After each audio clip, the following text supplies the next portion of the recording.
It's time for the Splash Live from Civic Center TV, featuring stories from and about people like you in the greater West Bloomfield area.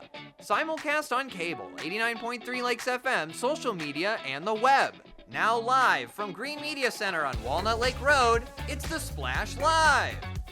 Live, local, social, it's the Splash Live on Civic Center TV and 89.3 Lakes FM. Thank you so much for joining us. I am your host, Kevin McIntosh. Families recently packed Marshbank Park for the first Kids Commotion concert of the season, featuring live music, superheroes, and plenty of family fun. Civic Center TV was actually on site to capture the excitement as West Bloomfield kicked off summer with games, inflatables, and special surprises. The music has made its way right back here to Marshbank Park for another exciting season of the Kids Commotion concerts. 3 fun-filled and kid-friendly concerts that take place right here at Marshbank Park for every family in Greater West Bloomfield to enjoy. And as you can tell from the excitement behind me, the fun has only gotten started for this season. This was actually a surprise. We had just come to play on the playground and walk around the park and the water, and this was here, so it was an amazing surprise. It's awesome. Yeah, my 4-year-old is very happy. He's having a lot of fun. It was a really nice day. I have an almost 2.5-year-old, so she's got lots of energy, and this is a great way to just burn it off before bedtime. Oh, I think it's great. I think all parents know the before bedtime energy rush, and I think this is awesome. Then they go home, they crash, they get to have fun. You have fun while you're here with your kids. I love it. What do you think about the music that's performed here? Oh, I think it's great. They were all her favorite songs. All songs that we know, all songs that we dance to at home and play while we're playing and stuff, so she loved it. I mean, you're looking everywhere. You're just seeing smiles, you're just seeing positivity and just appreciation for so many things here in Greater West Bloomfield, wouldn't you say? That's the truth. That's the truth. These parks does a great job of entertaining people and bringing in fun for kids and adults. It is so much fun to watch these kids have their little mosh pit up here when they really get going. It's fun. I see lots of smiles, lots of happy kids, lots of parents that look happy. There's even grandparents. I see a lot of families coming together and having fun. How great is it for West Bloomfield Parks to be providing a lot of these opportunities for young families in West Bloomfield? I think it's really great, and I think it's really great to bring awareness to the park, because honestly, before today, I've never been to this park. So we'll definitely come back to play on the park and walk the trails and stuff. It's a beautiful park. Last question. What would you say is just the biggest thing everybody takes away from here once everything is said and done? That it's a good family event for all the children and the residents of West Bloomfield, and they should come out and enjoy it. If you have young kids, they love this stuff. So these kids have certainly caused a commotion tonight, and that's only going to get louder as the season goes on. A big thank you to West Bloomfield Parks for everything they do for the community as the music continues to play all throughout Greater West Bloomfield. For Civic Center TV, I'm Jake Schaff. That's a fantastic start to summer fun at Marshbank Park, by the way. And there will be a series, so we're expecting more dates. As a matter of fact, don't miss the next Kids Commotion concert, June 12th. All right, for details, go to West Bloomfield Park's website, wbparks.org, or go to them on Facebook at WB Parks as well. Splash Pad, Lily Splash Pad is officially open, and it's Michigan's largest splash pad, and it is open for the season. 5,500 square feet of watery excitement, now open, including 50 features, a water bucket, water slides, 55-gallon splash bucket, I should say, and so much more. You do want to make sure you get your tickets in advance. They are only $4 for residents and $7 for non-residents, just to keep that in mind. Children 6 months and older must have a ticket, but if they are less than 6 months, they get in for free, of course. But with that being said, just please keep in mind, you can purchase tickets well in advance if you want to, up to 30 days in advance for our residents right here in West Bloomfield, and then up to 15 days in advance for the non-residents as well. Something to keep in mind, but also, we are expecting great weather today, but that's not always the case. So make sure you call their weather hotline before you go to check and make sure that they will be open depending in the conditions and temperatures. But today, we're expecting beautiful weather, so get out there and enjoy Lily Splash Pad right here in West Bloomfield.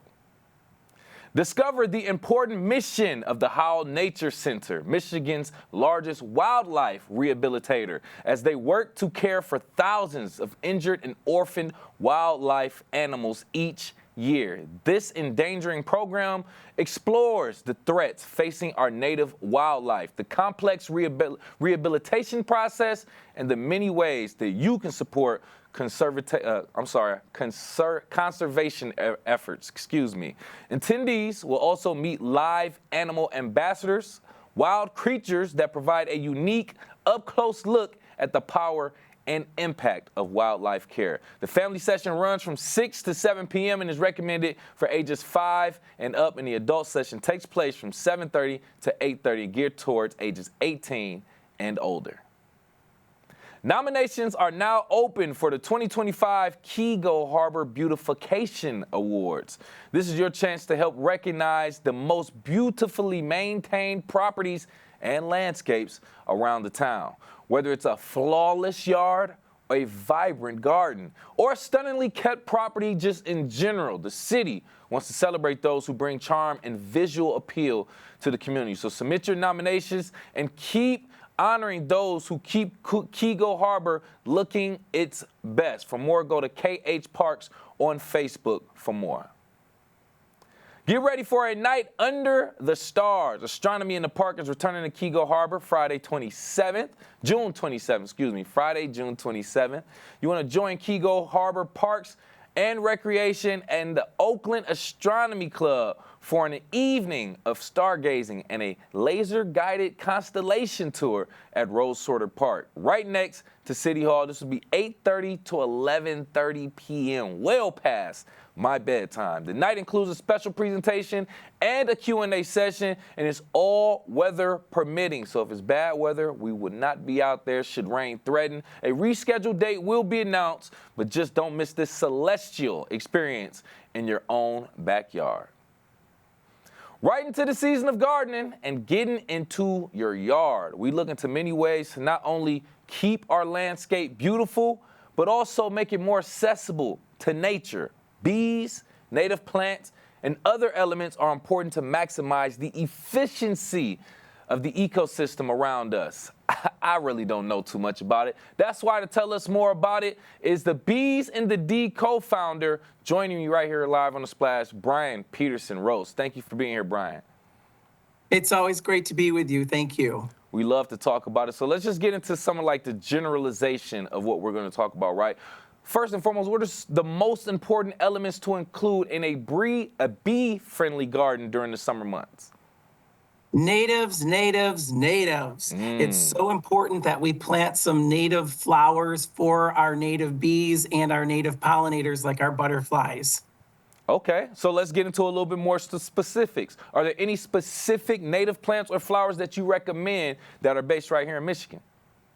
Well, I have a few favorites myself. I love Gaillardia, which is blanket flower. I love the black-eyed Susans. There's the cone flower. I mean, the list goes on and on. We actually have a lot more native flowers than what people think, and they're actually extremely beautiful. And so they not only help our pollinators, but they make your yard look a lot more beautiful. Being joined right now by co-founder from Bees in the D, Brian Peterson-Rose. We were just recently talking about how we can make our homes and yards more eco-friendly for bees and native plants in general. Just picking up from that conversation, Brian, one thing that I want to ask you about, the different types of bees. Can you just tell us the difference between maybe a native bee and a honey bee? Is there a difference? To break that down, please. Yeah, great question. A lot of people don't realize this, but in Michigan alone, we have over 460 different species of bees. But we tend to just think of our bees like the honey bees because they do provide us with honey. But our native bees, like some of the bumblebees or the mason bees or the leafcutter bees, are extremely important to our ecosystem. Wow. Okay. So I'm gonna be honest. Just like the average person, I would think any bee that I see is producing honey. They're all big. I mean, they're all the same. I do see bigger bees that are, bigger and louder than other ones, but I would just never know. So with that being said, how can we ensure as gardeners that we are supporting both the honeybees and the native bees? Like I said earlier, by planting native, the native bees have more of a symbiotic relationship with those plants, but they also do benefit our honeybees and some of our other insects that we may think are bees, but they're not actually bees at all, like our wasp and our hornets. So the group is even bigger if you include those wasp and those hornets as well. Woo! Now we're going down a dangerous path. I am scared of those those wasps and those hornets, but I'm pretty sure they serve a purpose though, right? But let's kind of get into the other part. So for the people who are aware of pollination in their yards and kind of do their best to set up pollinator gardens, what are some common mistakes you might have seen or heard of when people try to create these pollinator gardens, and how can they avoid those mistakes? Well, weeds can become a big problem. And so you have to kind of, especially at the beginning of putting these plants in, kind of be on top of things to keep those weeds from overcrowding those natives. But that's the great thing about natives. They actually are used to our climate here in Michigan, and so they don't need quite as much care as maybe some of the annuals that we plant that need to be watered quite continuously. Our natives are designed to maybe go through a little bit of a drought. And then what's nice about them is they spread and they come back every year. They're perennials, so you don't have to keep planting them each year. So I guess that's not really mistakes. That's just kind of the benefits of having the natives. Yeah, good note to have. Good note to have in our mind when we are preparing our pollinator gardens in general. Okay, so one thing I do want to kind of bring up for our gardeners and people who want to keep maybe pests and other insects away from different parts of their garden. What are the dangers of using some pesticides or herbicides, even those that are labeled bee-friendly or pollinator-friendly? Yeah, unfortunately, sometimes we want to take the easy route and we want to use some sprays or some pesticides to get rid of some of the pest insects or even some of the plants that we don't like. But what we kind of forget is they don't necessarily target just those pest insects or just those plants that are kind of weeds or plants that we don't want. And so it can then affect the whole ecosystem, and those pollinators can take those poisons back to their nest, or it can unfortunately kill them as well. There's just so much that we got to be aware of when it comes to that. We have to be so gentle when it comes to our nature. Sometimes we just think of nature as just being completely sustainable and just continuously just growing and just rebuilding itself, and that's not always the case. We can damage, sometimes permanently or just long-term damage, a lot of the things that nature provides us, and that can easily affect the ecosystem. So I'm glad you kind of broke that down as well. With me right here live on The Splash, by the way, co-founder of Bees in the D, Brian Peterson Roach, just talking about bees, native bees, the difference between honeybees and native bees, and also native plants and how we can best prepare our pollinator gardens. Just a couple things I want to get across from you before we let you go over. Are bees more prone to living and making their homes in the sunnier areas, the shaded areas? Like what certain garden layouts or features are more inviting to bees?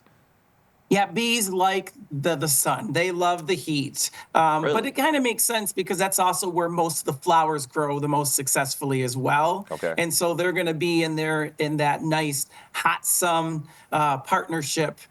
So yeah, they prefer the sunny locations, although they will go into shady locations to find some pollen and nectar from some of our plants that may grow in a little bit more of a shady location. But yeah, the sun is the preferred spot. Got you. It would make sense. I mean, I prefer the shade and the hot sun, but they're built a little bit different than we are. So besides that, what are some a few other impactful actions individuals can take to help bees in our community, maybe even beyond planting?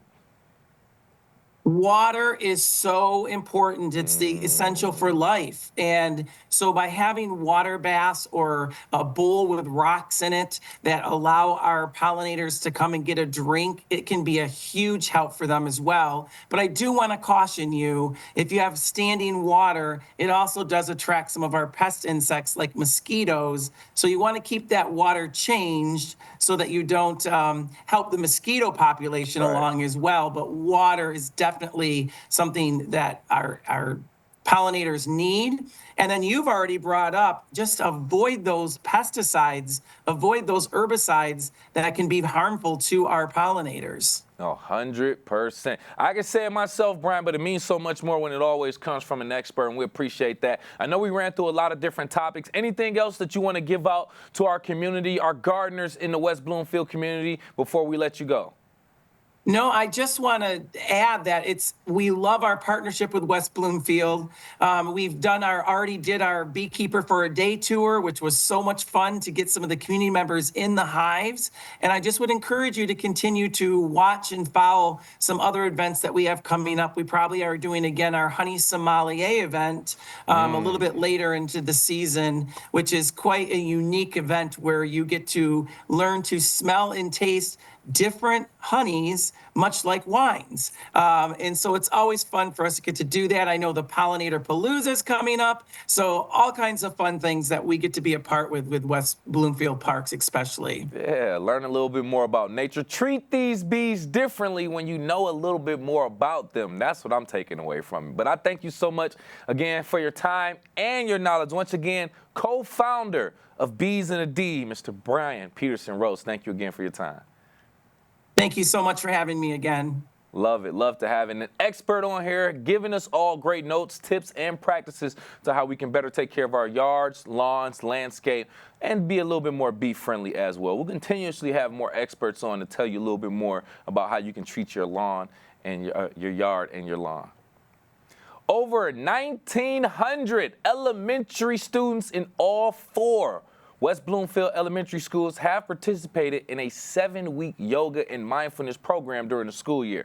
This marks the 3rd consecutive year of collaboration between the Greater West Bloomfield Community Coalition and the Yoga Wellness Program. This is all with significant support from the Jamie Daniels Foundation. We actually spoke to Chris Perry, the executive director of the Jamie Daniels Foundation, to tell us a little bit more about this program.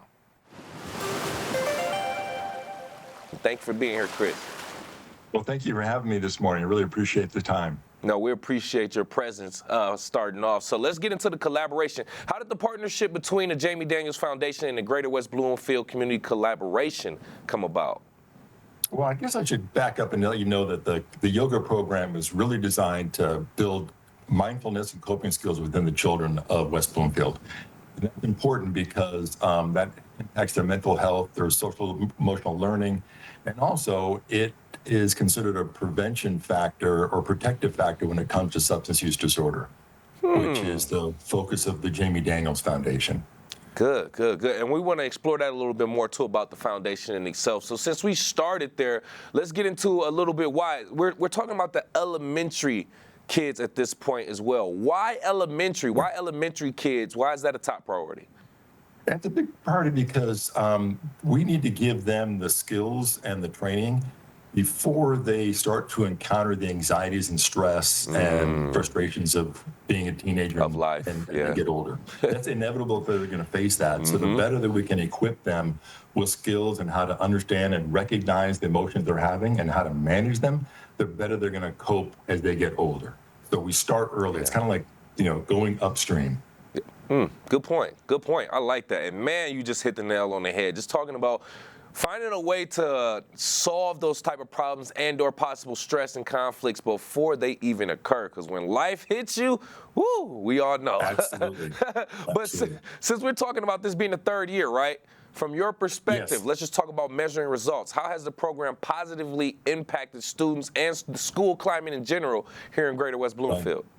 Right. Well, what we really get is we get qualitative and quantitative feedback from the teachers, the administrators, and the students about how it impacts their behavior, and how they operate in school. We hear from teachers all the time about not only do they recognize that this is going to help the children going forward, but also just how they interact with each other at school and how they're able to manage themselves in the classroom and be more prepared for the lessons that the teachers want to give them. That being able to manage your emotions are so key to, regardless of the age group, but if we can teach that at a younger age, the better for them going forward. Well said, well said. And I love that too. I love the effort that you all are doing. And as much as I love talking about these types of programs and initiatives happening with the youth in Greater West Bloomfield, I always like, where was this when I was younger? But I'm glad that we're doing something about it now. So we appreciate that. Yeah. With me right here live on The Splash, by the way, from the Jamie Daniels Foundation, Executive Director Chris Perry, talking about their collaboration and support for the yoga program in the elementary schools right here in West Bloomfield with the Greater West Bloomfield Community Coalition as well. So I want to talk about further measurement as well, the long-term goal. What does long-term success look like for early mental health intervention programs like this one? Well, like I mentioned, is that the more that we can train the students around how to manage their health, the better. Now, when it comes to substance use disorder, there's two general areas that people consider. There's the risk factors and there's the protective factors. And the risk factors are things like genetics and their environment, maybe some trauma that they experienced. Right. The protective factors are positive relationships with adults and with each other. Like I said, mindfulness and coping skills and how to deal with emotions. So they're not turning to substances to help medicate themselves to the struggles that they're having. So this is really building a foundation and a platform that children, as they grow up, that they can continue to build on. What's great about the program, it's an 8-week program that the teachers participate in with the students. So even after that 8 weeks, the teacher is using the language that everyone learned in that class to moderate each other. So it's beneficial for the students, not only that 8 weeks, but through the class, through the class year, and well beyond. I love that. And so let's explore that a little bit more, talking about and beyond, right? We're starting off elementary, 3 years, seems like it's great success. Are there any plans to expand the yoga and mindfulness initiative maybe to other groups, other schools? Yeah, we would love to expand it into middle school and beyond. Right now, the funding that we have is kind of limited to the elementary schools, but we touch all the elementary schools in West Bloomfield and all the grades. So we're really proud of that. We started this in 2022 and 2023 school year as a test, as a pilot, with just a couple classes in each of the elementary schools, and was overwhelmingly positive received by the administrators and the teachers. So we expanded it to all the grades and all the classrooms. Now, the next step obviously would be, if we could, to go into the middle school and start addressing it with them as well. Be fantastic. Yeah. But once again, Chris, I love how you're doing it, though. You're starting from the youth, going to middle school and high school. I mean, depending on how you do it as well, you'll probably catch those kids going from elementary, going to middle, and then going to high school, and they'll learn yoga all through their entire school life as well. And I think that just adds, oh my goodness, I love this so much. Great job, great effort as well, and we appreciate that. Now, I want to kind of tie some things into your foundation. First and foremost, tell us a little bit about the Jamie Daniels Foundation overview real quick. Absolutely. Well, the Jamie Daniels Foundation started in 2018, and it was started in honor of Jamie Daniels, who lost his life to an overdose. So his parents, Lisa Daniels Goldman and Ken Daniels, started this foundation really just to make sure that no family or no child goes through the excruciating pain and experiences that they experienced. So our focus is around recovery and prevention. We have a number of programming for children and young adults who are in recovery to help them maintain their recovery journey. But now with this program, it is really around the prevention. And like I mentioned, is the more we can get people and young people to understand their emotions and to be able to manage their emotions, the less likely they will be turning to substances to help medicate themselves. Correct. And it's really critical because your brain really doesn't fully develop until you're 25, 26. So anytime you introduce a substance into the system, it's going to have an impact on that development of the brain. So we're trying to make sure that we prevent usage before it starts. That's really the focus of this initiative. Yes, yeah. I'm glad you made that correlation because that was essentially what I was going to ask. How does this program that you all have in school kind of correlate and reflect the broader goals and missions of the Jamie Daniels Foundation? But you laid it out perfectly, like you said, starting off young, putting things in their mind as to how they can, alleviate stress and just outside factors and noise and distractions to kind of just come to themselves and not have to worry about substance abuse or anything like that. We 100% love that. With me right here live on The Splash, by the way,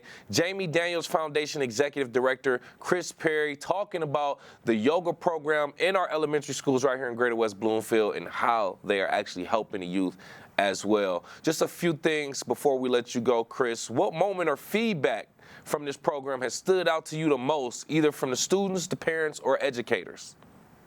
I think had a chance to visit some of the classrooms when the students are going through it, and just how they're reacting to the teaching and the learning, and how they're interacting with each other in a much more positive way after they've gone through this training, which is really significant and heartwarming. Yeah. So even if certainly it's going to impact the prevention of substance use disorder, but they're just going to make them a more mindful child and better interact with each other, which is obviously a benefit. Yeah. And you know what, to be honest with you, we want to support you anyway. Just doing this and putting the word out about the program in general, I feel like we're doing our part here at Civic Center TV. But beyond this and beyond grant support, how can community members, parents, local business owners support the work that you're doing here in West Bloomfield for our youth? I think the biggest thing is our focus is really just on children and making sure that they have the support that they need. So parents need to understand what their children are going through. Mm-hmm. There's plenty of information on our website and others around how to talk to your child about their mental health, how to talk to your child about substance use, whether it's alcohol or cannabis, and the dangers of those. Mm-hmm. All those things, you can never start too early with your child. Now, obviously, it has to be age-appropriate conversation, but the sooner you start having those conversations, the better you're going to be able to avoid that. Substance use disorder is a chronic disease as identified by the American Medical Association. So we want to make sure that we put those prevention factors in place for all children so they don't succumb to this disease. Well said. Well said. And once again, thank you for your work, your support for our youth, and just putting mindfulness into their brains early. I love that, man. Thank you so much again for your information. Executive Director from the Jamie Daniels Foundation, Mr. Chris Perry. We appreciate you. Thank you. Thank you so much. I really appreciate your time. For more on the Jamie Daniels Foundation and the work that they do, you can visit them online on their website at yourchildrensfoundation.org. Residents' opinions have a direct role in shaping decisions about infrastructure, affordable housing, neighborhood services, community investments, and so much more in our Greater West Bloomfield area and beyond. This actually helps Oakland County's Neighborhood and Housing Development Division develop their annual action plan outlining how HUD dollars will strengthen and improve our local communities. Khadijah Walker-Fobbs recently joined us on The Splash Live to tell us a little bit more. Thank you for being here, Khadijah. Thank you so much for having me. It's a pleasure. And it's an honor to have you as well. Getting straight into it, I want to ask you, or at least note the fact that the survey has officially closed. But with that being said, how will the results of this year's Community Needs Survey specifically impact neighborhoods within our Greater West Bloomfield area specifically? Absolutely. So when we garnered the feedback, which this year we had probably the highest response ever on record. We had about almost 1,600 responses countywide for this needs assessment survey that we use. And how it will be used is we take the feedback and the priorities that our residents throughout the county and also within the local municipalities in terms of what their priorities of focus are. And that will be embedded into how we make decisions around how the funding will be allocated. And so for West Bloomfield specifically, my team was able to pull up some of the responses that we received, and we had pretty great representation actually from West Bloomfield. We had near 80 people who responded to give feedback on what some of the priorities were for them for this next coming program year in terms of what they would like to see as focus areas for the federal funding. That federal funding is through the Community Development Block Grant and the Home Investment Partnerships. And so provides things like sidewalk infrastructure. We do public service works. And so I know West Bloomfield has historically supported their senior center. Right. You know, we do improvements to libraries, streetscapes, all of those things. And so in West Bloomfield, it was interesting because we had the majority of respondents say that infrastructure improvements was a critical and a high need. So the two highest responses around infrastructure improvements. And I will say that historically, West Bloomfield has made an investment in their sidewalks and removal of barriers to make things more accessible for residents in parks. And so that's definitely been a focus locally for West Bloomfield. And then also survey respondents in West Bloomfield let us know that they thought that housing assistance to low income families was extremely important. Okay. And that was something that should be focused on, as well as reducing homelessness came up very high in the survey by West Bloomfield residents as a priority for how we need to utilize and look at funding. So those are just pulling out some of those key highlights. No, thank you for that again, Khadijah. That's a mouthful, but ultimately a lot of great information that I'm just learning. I'm pretty sure our audience is just learning as well when it comes to some of the results from this survey as well. And it's an example of what you were talking about, improving some of our sidewalks and our streets and things. That's going on right now, right on Orchard Lake. Some of our sidewalks are being improved. There's some construction there. So great example of how some of our local input is being literally put into practice right now. Now, since we're talking about Oakland County, which is a collage of different people, different backgrounds, and West Bloomfield is a microcosm of that as well. What steps are being taken to ensure that residents from all different diverse backgrounds and income levels have a voice in this planning process? It's a fantastic question. And so this year, like I said, we had one of the highest responses ever on record from the survey. And I really credit it to strategic outreach to make sure that people were represented in various sectors, various parts of the county, and that we actually had a staff person dedicated to getting out to senior centers, libraries, hospitals, everywhere we could think of to make sure we were distributing the survey, and that we provided not only hard copy paper forms for people who might not have access to technology, but there was also a QR code that was posted in a lot of public spaces where somebody who does have access to technology could just go right from their mobile phone and respond. And we saw that this approach worked because, like I said, this was the highest response countywide. And so we did have a great representation throughout all of Oakland County, rural and urban pockets, to this survey, and have that feedback that will be utilized and put together in our annual action plan when we submit it to HUD this year, taking in consideration those priorities from residents throughout our county. But really a lot of effort made to make sure that senior centers, libraries, city halls, hospital waiting rooms, anywhere else we could think of, we were making sure to get this distributed. Right. Like you said, to accommodate residents from the highest scale to lowest scale, big, all around, essentially, just making sure all voices are heard from, the oldest to the youngest in our communities. Now, with that being said, also, even considering some of the people who may not be homeowners currently, how can students, young adults, renters in our community get involved in shaping our neighborhood's future through this initiative, for an example?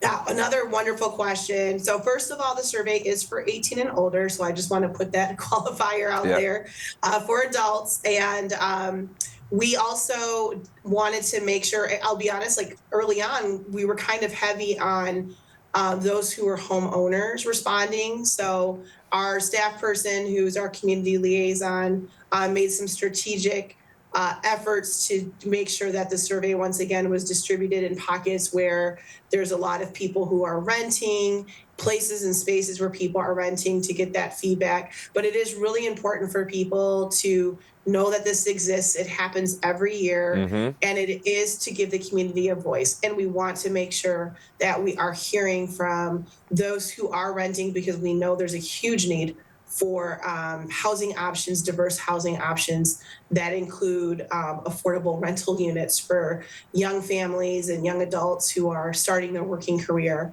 And that is something that this division has been strategically focused on making investments in. And it comes from the feedback of people saying, hey, this is something that Oakland County needs. It's expensive to live in Oakland County. We need more options. And so we've made a lot of very strategic investments, even in the last couple years, to support the development of rental units and multifamily units. Good. And I love to hear that too, because not everyone is a current homeowner, and we already know that the access to even own a home nowadays has widened since, a few decades ago. So just trying to accommodate those who may be renting currently or even aspire to own, giving them those options and opportunities is well done by Oakland County. And with me right here, live on the Splash, by the way, from Oakland County Neighborhood and Housing Development, we have Officer Khadijah Walker-Fobbs talking about the survey for the U.S. Department of HUD funds for Oakland County communities, how they will affect us, and what we can do in regards to our feedback. And with that being said, let's just talk about that. So the survey has officially closed, but we also want to talk about the opportunity that people may actually have to still kind of give their input. So how can the feedback from the survey and public comment affect the future of local communities? For an example, under West Bloomfield's master plan, which is actually kind of being constructed now as well. Yeah, it's once again, fantastic questions. We want involvement from the community. We want to hear voice. So with the survey closing on Friday, there will be a public hearing held on May 27th, Tuesday, May 27th at 4:00 here at our offices at the Oakland County Health and Human Services Division, 1200 North Telegraph Road. There will be a public hearing to take any feedback or questions that residents have. And we encourage participation. And also there's a public comment period. So if you're not able to come out at that time, that's okay. You can still submit your comments to nhd@oakgov.com or call us. We will record those comments. They will be documented. Those public comments are submitted as well with the annual action plan as part of the overall picture to make sure we're capturing input, we're capturing voice. So we encourage residents, submit your comments, participate in the process. Public comments will be open until June 11th. So there's time. Like I said, it'll open on May 27th. Okay. We'll be taking those comments until June 11th, and we encourage people to be part of the process of making your voice heard. That is the whole purpose of the process, how we're doing the work, and making sure that we're shaping things in a way that serves people with their priorities and what they need. Yep, and that's why we're doing our part here at Civic Center TV as well, which is being the channel to get that information out to our audience and local community as well. Don't want to hold you up too much longer. Couple things I want to know. One, just for perspective, I don't even know if you're able to answer this, but how soon can residents expect to see some of those changes and new initiative as a result of this survey and public comment? Yeah, so we will be going through the process of submitting our plan to HUD. And so once we collect the feedback, there's a process that goes through our Board of Commissioners. We submit it to HUD, we wait for approval, and it usually takes about 6 months from the time of our submission, which will be in the end of June, early July, where funding is released and we start enacting the plans that each of the local municipalities have submitted to the county as their priorities. So West Bloomfield has already submitted an application for last year. That included, like I said, the senior services, the sidewalks, the removing architectural barriers within the parks. And so each city really is able to dictate some of those priorities for their community on the funding. So once we get approval for our next funding round, we basically work with the local municipalities. West Bloomfield would be telling us, this is what residents have told us, and this is how we would like to apply the funding to use, our community development block grant dollars. And, we're just here countywide to make sure we're supporting our local municipal units with the process and compliance and all those fun things. So. So yeah, So that's pretty quick. Yep. Like next year, you would see things being put in place. And like I said, I know that senior services has always been a focus, which is important. And then on a larger scale, like you had a great question about the rental units and some of the investments we've made. We don't have one specifically right now. West Bloomfield would love to see one come. So if there's any developers or nonprofits interested, come talk to me. But we have made a huge investment in over 1,008, almost 1,100 units just in the last year and a half of housing throughout the county.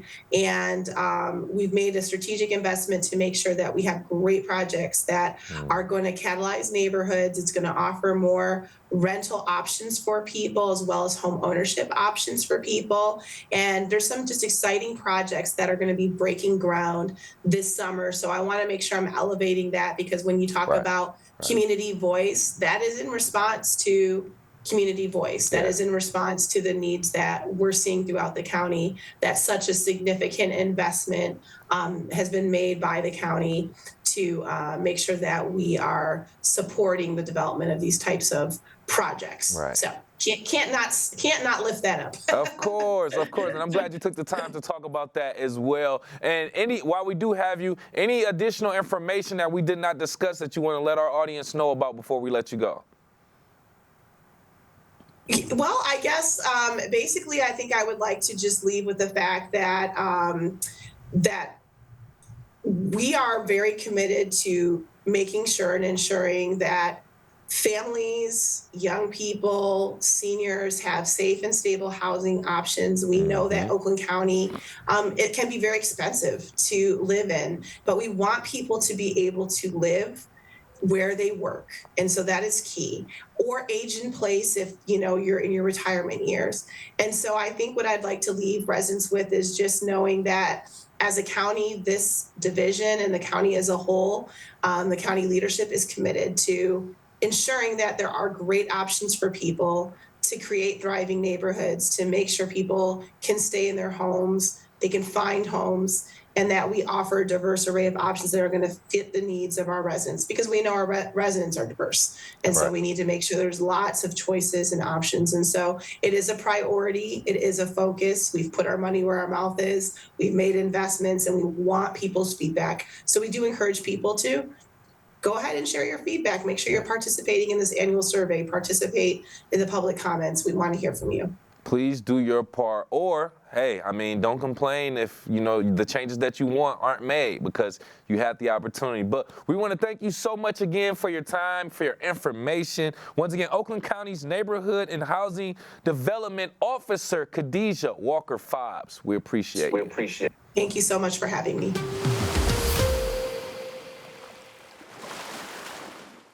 To get more information on how you can voice your opinion in your community and about your community development, go to oakgov.com for more.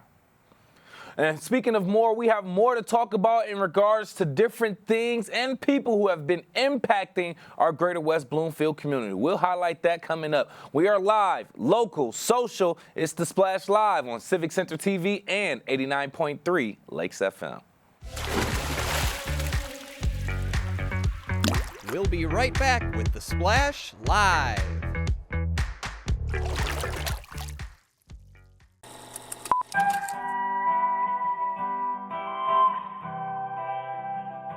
Bringing you stories and memories from Kego Harbor. Civic Center TV, television that's close to home. When it comes to making plans, you are the best. What about those barbecues you plan in detail for your family? Or your daughter's first costume party? It was out of this world. The same way you plan each detail for those moments, start planning to protect you and your loved ones from a natural disaster. Sign up for local weather and emergency alerts. Prepare an emergency kit and make a family communications plan. Protecting your family is the best plan you can make.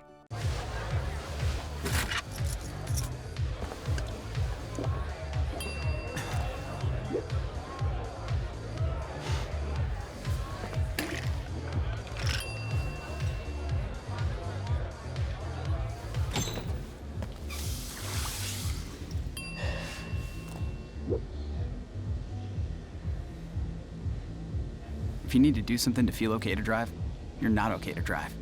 Don't drive buzzed.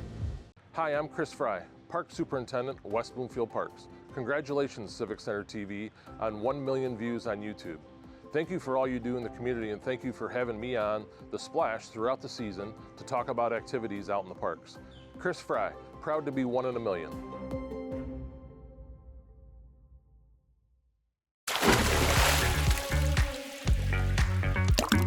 And now, back to The Splash, live. Live, local, social, it's The Splash Live on Civic Center TV and 89.3 Lakes FM. How are you doing? I'm your host, Kevin McIntosh. West Bloomfield High School senior co-captain Cam LaFlame pitched the Lakers to their first district championship in 10 years versus Walled Lake Western High School. The Lakers defense allowed 0 runs on only 2 hits from Walled Lake to come out victorious. Here with me on The Splash Live to talk about this victory, this accomplishment, and more is Coach Josh Bernberg from West Bloomfield High School baseball team. How you doing, sir? Kevin, I'm doing great. It's always good to see you. Per usual, happy to have you here as well, and thank you for taking time out of your busy schedule. I want to start off with a congratulations on the district championship. Tell me what this means for you right now, you and your team. Yeah, thank you. Oh, it means a lot. It means that we get, a few more guaranteed days together, and, every day we got to come to practice ready to go to try and extend our season as long as possible. Regional semis is tomorrow on Wednesday, and we're waiting on the time. It's to be determined based on the weather, but we're enjoying every day we get together. It's a privilege to still be able to go out there and practice today. A lot of teams across the state wish they could go practice. So we're happy to be out there, and we want to keep this thing going as long as possible and make a deep run. There you go. That's what we all hoping for as well. With that being said, I know it wasn't just straight smooth to the district championship. I'm sure there were some ups, some downs, some hurdles. So can you just talk about some of those biggest challenges that you all faced during the season and how you all overcame them? A lot of adversity throughout the season, a lot of injuries, a lot of kids out sick. We were missing some of our key players for out-of-town trips for school-related activities. A lot of guys stepped up on this team. In my 5 years at West Bloomfield, I don't know if we've ever had a team that had so many different contributors throughout the season that helped win us a lot of baseball games. So that was cool to see. And you saw the same thing happen on Saturday at the districts. We saw a lot of adversity, got down 3-0 right away in the first game. And, our attitudes were phenomenal. I didn't see anyone hanging their head. I didn't see anyone pointing any fingers. We kind of just had a quiet confidence about us that we were going to find a way to get it done. And, the baseball guys rewarded us in the end, and it worked out for us. And I'm super proud of the guys for the way that we responded. And it's kind of been the way it's been all year, dealing with different challenges and adversity. And you saw it pop up again Saturday, and you have to be ready to deal with that. And we did a great job. Let's go, Coach. Let's go, Coach. Oh, I'm so high. Listen, it's reminding me of my days in high school. I played baseball in high school for a little bit, man. I see the videos. I see the pictures. I just want to get out there with the boys and play myself sometime. But you mentioned some of the players that stepped up, right? Let's name some of them. Give them some of them flowers. Which players stepped up during the postseason? Talk about how their performance impacted the outcome. Absolutely. A lot of our guys that played really well on Saturday have really been our best players all year. Let's go. Cam LaFlame has been our best player all year long. Offensively, defensively, pitching-wise, there hasn't been a more valuable player to our team. And I think it was kind of fitting that he was able to get the start on the mound in the championship game. And he's pitched great all year, so this is saying a lot, but it really was the best I've ever seen him throw, given the stakes of the game, all the pressure. I mean, he was really dominant, and I'm super proud of him. And he also had the game-tying RBI in the first game that helped us get to the championship game. So he had a phenomenal day. Stevie Fountain had a great day, had a few hits, got on base a couple more times, stole some bases, scored some runs, closed out the championship game. Slade Moore was good as always, didn't give up any earned runs, had a big RBI hit in game one. Logan Scheidt, who's been our rock all year behind the plate, again catches both games, ends up having 2 RBIs in the second game, which were our only 2 runs. He's just been a phenomenal player as a sophomore. And other guys, I mean, we've had a lot of contributors all year long. Mm-hmm. Those are just a few guys. Brody Pecor pitched 2 great innings in the semifinal game on Saturday. Just a lot of contributors. And like I said, our bench was phenomenal. Even a kid like Nathan Herbert, who pinch ran in the first game, ended up scoring our winning run. I don't know how many kids on our roster would have been able to score from second base on that hit. He was flying around third to score that winning run. So it just kind of shows like how deep our team is and how many contributors we have. So I could talk about them all day. I know I don't have all the time in the world, but just super proud of all those guys. No, let's go. Hey, let's go, Coach. I love that, man. And you know what? I want to speak a little bit to what you just spoke on just recently. But with me right here live on The Splash, West Bloomfield High School baseball team coach Josh Bernberg talking about the Lakers winning their first district championship in about a decade. So something to celebrate, something to talk about. Now, you talked about some of the individual players. You talked about even them working together. Here's something I want to point out, right? Teamwork, chemistry, how important it is. You can have a team with a bunch of great players, but if that chemistry isn't there, that synergy isn't there, it may not work necessarily. We're watching the Tigers, the #1 team in Major League right now, just mash together and have great chemistry. Just talk about the chemistry and how important it is for your team right now to get to where you are. It's everything. And I think that we took great steps forward with that on Saturday. And now that we got over this hump of being able to win the district and these kids are finally able to experience that together, I think there's even more confidence now across the team. And I'm hoping, that helps us in our game on Wednesday and hopefully even further along in the tournament. So I'm just happy for them that they got to experience this together. As you know, we've had some really good teams over the past few years, and a lot of these guys have been on varsity for a while. And we have just ran into some really good teams in the playoffs in the district. And it's just the way it is. It's the way the draw happened. But we all were kind of looking forward to this year, and we all had a confidence about us that this was going to be the year we got it done. It wasn't easy by any means, man. It was a struggle out there, and we had to earn every inch of that championship on Saturday. But I don't think we would have wanted it any other way. And I'm just glad that these kids were able to experience it together, and I was able to be their coach for it. Yeah, man. And like I said before, I mean, I imagine that you all are simultaneously watching our hometown team, the Detroit Tigers, just propelling and excelling right now. I love to see it, man. Have you all made it to a game this season? Do you all any plans? Yeah, I've been to a couple games, and I sure will be at a few more. The way that they're playing, it's fun to go to baseball games regardless, but man, it sure makes it a whole lot more fun when you have a team like the Tigers right now. Yeah, and they're not just winning. I mean, we're talking about a team with the best record in the league. So it's like, it's far enough further along in the year now where it's not a mistake anymore. This is just a really good baseball team.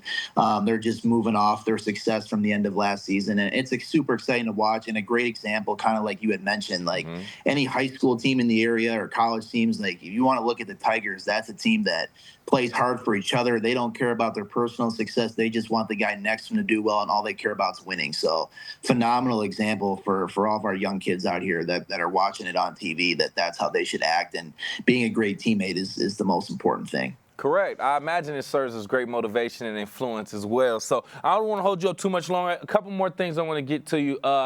We couldn't go this far without explaining or at least talking about the support from the school and the community. Can you just talk about how they influence the team's motivation and morale so far? Oh, it's been phenomenal, and we had a great crowd out there Saturday. And our parents of the players in the team have been absolutely phenomenal in my time there, and I'm happy for them as well. They got to experience that. They were so excited afterwards. We got them all on the field to take a bunch of pictures, and I wanted to make sure they could soak in every moment of it. I mean, this is special now. This is a lot of them. We have 13 seniors on the team, so a lot of those parents are watching their kids play high school baseball for the last time. This is the community that their kids have grown up in. They've been going to school with these kids forever. It's special. There's nothing really like high school sports, and if you're fortunate enough to be on a team that can make a run in the playoffs, it's even more special. So we're excited. I'm excited. I'm excited for our kids. I'm excited for our families. I'm excited for the school, our athletic department. It's just an exciting time. And like I said, I want to soak in every moment of it and hope that we can keep this going for as long as possible. That's right. That's what we want to. We're going to ride that wave, Coach. Hey, lastly, any advice to give to any aspiring student athletes looking to possibly join a team in the next season or just watching right now and possibly just intrigued? Yeah, I would encourage as many kids as possible to try as many sports as possible. Play as many sports for as long as you possibly can, because before you know it, it's over. So if you're looking to get into something, man, reach out to the right people. There's so many different people that are giving lessons out there that can help kids in every sport nowadays. So anyone that's even thinking about trying some, I would encourage kids to go out there and do it. And at least you gave it a shot no matter what. You don't want to have any regrets as you get older in life. So get out there and go do it. Put it all out there, man. I couldn't have said it better myself. Thank you again for your time, and congratulations again, West Bloomfield High School baseball coach Josh Bernberg. We appreciate you, sir. Thanks, Kevin. Appreciate you as always. Always, and we'll be here to continuously support our local baseball teams. We'll keep you updated on their path in the postseason as well. Recently, a local retirement community brought the magic of prom night to some of the senior residents in our Keego Harbor community with the help of some of the youth in the community as well. Our very own Jake Schaff visited to share the story. It's the time of year for everyone to start prepping for their senior prom, but it's not just high schoolers that are having a night to remember. As Magnolia by the Lakes in Keego Harbor recently held their first ever senior prom for the residents of the community, and high school students from Orchard Lake St. Mary's came out to escort the seniors for a night they will never forget. Well, this is our first and only prom, first prom that Magnolia by the Lakes has ever had. A lot of these people have not ever been to prom. It was my idea to have it, so it was on their bucket list. So instead of celebrating Mother's Day, we celebrated senior prom.